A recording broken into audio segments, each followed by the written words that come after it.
¿Cuáles son los temas que vamos a ver? Vamos a hablar de algunas definiciones que se encuentran tanto en el Código Alimentario Argentino como en el Decreto 4238 del SENASA. Vamos a hablar de los requisitos de elaboración, de algunos métodos para caracterizar a las grasas, de las alteraciones más comunes que podemos encontrar, de algunos métodos para determinar la estabilidad de las grasas y de métodos para determinar el estado de conservación de las grasas. ¿Qué se entiende por grasería? Es todo establecimiento o sección de establecimiento industrial que elabora grasas o aceites comestibles de origen animal. La grasa se define como el glicérido que permanece sólido a una temperatura de 20 grados centígrados. Estas grasas pueden ser tanto de origen animal como de origen vegetal. El aceite es el glicérido que va a permanecer en estado líquido a una temperatura de 20 grados centígrados. La grasa natural o en rama es el tejido adiposo que se obtiene de los animales luego del sacrificio. Y la grasa animal comestible es aquella separada de los tejidos grasos y partes adiposas limpias e inalteradas de animales como el bovino, ovino, porcino o caprino, que han sido sacrificados para el consumo en condiciones de salud bajo la inspección sanitaria oficial. Se entiende por primer jugo bovino u ovino al producto resultante de la fusión de grasa cruda en rama que no ha sufrido separación alguna de su proporción natural de óleo esterina u óleo margarina.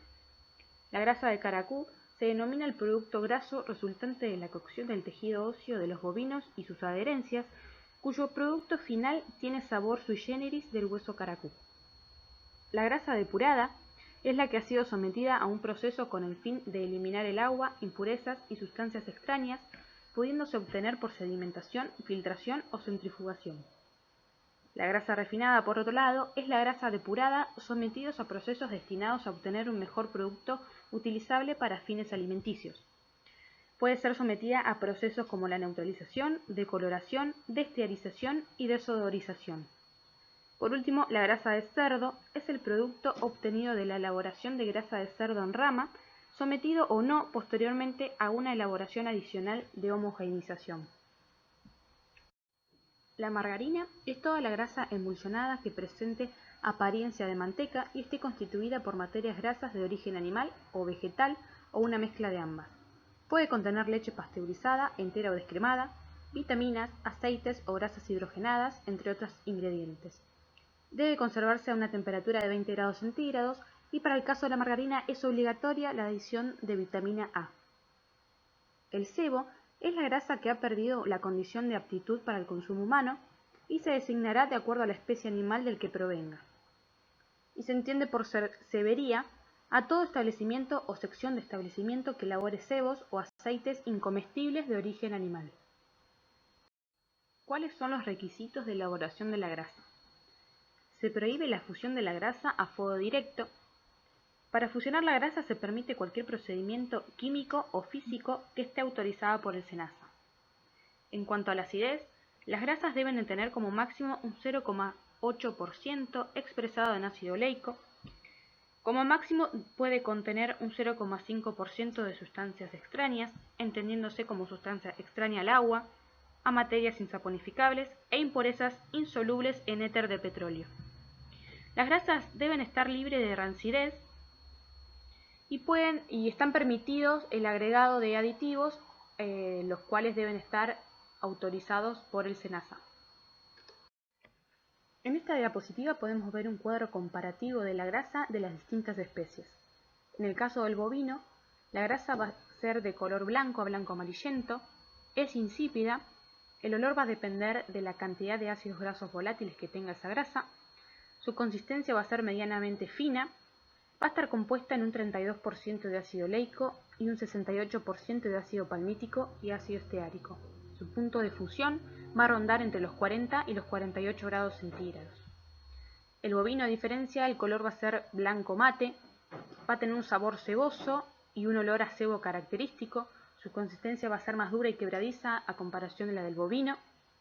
Va a estar compuesta en un 70% de ácido esteárico, un 20% de ácido oleico y un 10% en ácido palmítico, y el punto de fusión se va a encontrar entre los 44 grados y los 52 grados centígrados.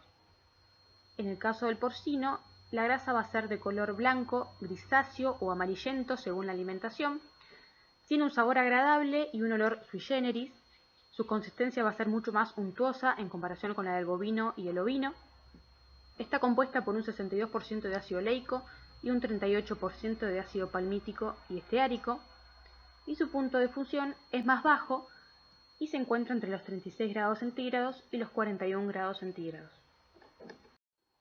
Los métodos que existen para caracterizar a las grasas son el índice de saponificación, el índice de yodo, el índice de éster, el punto de fusión, el índice de grasa sólida y residuo insaponificable. Vamos a ver cada una de estas pruebas, pero solamente vamos a hablar de su fundamento y no de la técnica específica de cada prueba. El índice de saponificación es la cantidad de hidróxido de potasio expresado en miligramos necesaria para saponificar un gramo de aceite o grasa. Su fundamento se basa en la reacción química de los triglicéridos con un álcali, formándose jabones o sales alcalinas de los ácidos grasos y de la glicerina. Con el índice de yodo, lo que vamos a determinar es la cantidad de dobles enlaces que se encuentran en las grasas y aceites. Se expresa en gramos de yodo que van a reaccionar con los dobles enlaces por cada 100 gramos de grasa o aceite. El índice de acidez determina la cantidad de hidróxido de potasio necesario para neutralizar los ácidos libres presentes, lo que va a estar relacionado con la rancidez. En esta prueba se utiliza un indicador de color, como es la fenoftaleína, que va a virar hacia un color púrpura en el caso de que el medio sea básico y se va a mantener incoloro en el caso de que el medio sea ácido o neutro. El índice de éster simplemente es la diferencia entre el índice de saponificación y el índice de acidez. Esta prueba nos va a permitir acercarnos o aproximarnos más a lo que es el peso molecular de los triglicéridos que presente esa muestra. Cuando hablamos del punto de fusión de las grasas, hacemos referencia a la temperatura a la que un ácido graso pasa del estado líquido a sólido o viceversa. La diferencia básica que determina que un aceite sea sólido o líquido a una temperatura en torno a los 20 grados centígrados va a radicar en la estructura de los ácidos grasos. Así vamos a tener que cuanto más chica sea la cadena de ácidos grasos, menor va a ser el punto de fusión, y cuanto mayor sea el grado de insaturación de estos ácidos grasos, va a ser menor el punto de fusión. Las sustancias insaponificables son aquellas que se encuentran frecuentemente disueltas en las grasas, pero que no pueden saponificar por álcalis, y son solubles en los disolventes naturales de las grasas. Como ejemplos de estas sustancias podemos encontrar al colesterol, a los carotenos, a la vitamina D, a la vitamina A y a la D. ¿Cuáles son las alteraciones más comunes de las grasas? La acidificación es la hidrólisis de las grasas por acción del agua y el calor. Esta alteración lo que va a producir es un sabor picante o ácido en las grasas. En la rancidez química se produce la ruptura de los dobles enlaces de los ácidos grasos con la formación de peróxidos que se transforman en aldehídos. La humedad, el calor y algunos metales, como en el caso del cobre o el hierro, y algunas enzimas van a favorecer este proceso. La rancidez biológica es aquella producida por enzimas microbianas, y la hidrólisis produce ácidos grasos dando lugar a metilcetonas.